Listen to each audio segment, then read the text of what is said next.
Hello, my name is Miguel Parga. I am the best-selling author of What They Didn't Teach You in Film School. I've also been a film professor for the last 14 years, and this is another one on my series of videos on how to make movies at home with whatever equipment you have available, where I'm going to concentrate on teaching you the principles of good filmmaking rather than the equipment. Why? Because the principles really don't change. The equipment changes and gets updated every year. Very good. So today I wanted to talk to you about a little bit about continuity, what it is, and one of its major rules, which is what we call the 180 rule, the 180-degree rule. Okay.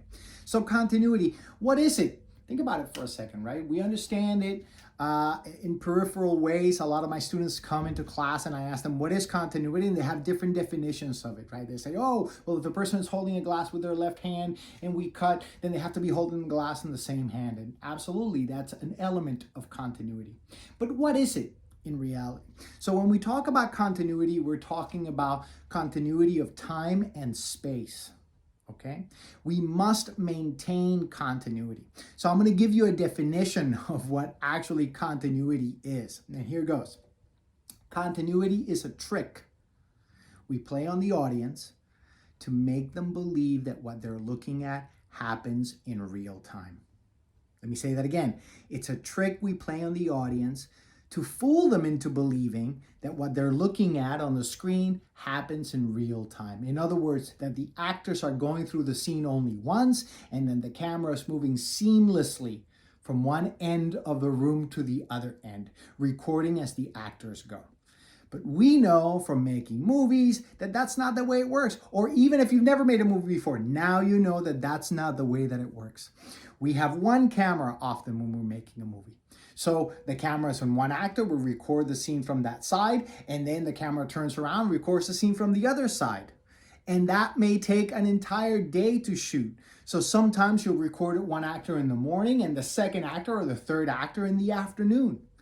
And when I cut those things together, it must appear that it happened seamlessly, that it happened in real time, right? So that's what the concept of continuity is. And one of the major rules of continuity is what we call the 180-degree rule.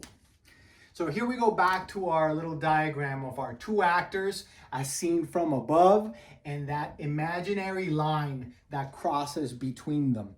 We call this line in another video the axis of action. Okay? But some people call it the 180-degree line, because it pertains to one of the major rules of continuity. And the rule goes like this.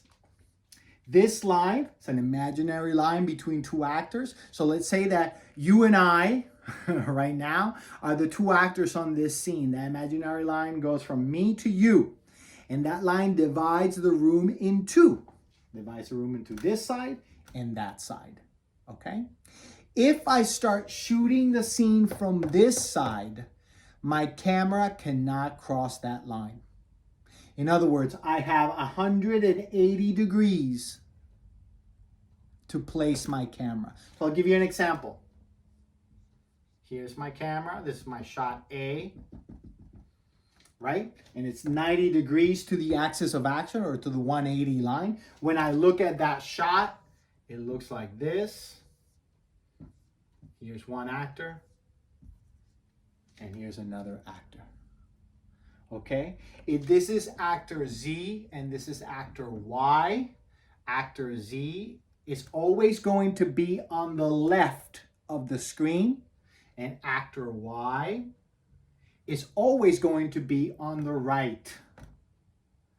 Here's the thing we have to understand. Even though we shoot in a three-dimensional world, what the audience sees is two-dimensional, right? The movie screen or the TV screen is two-dimensional.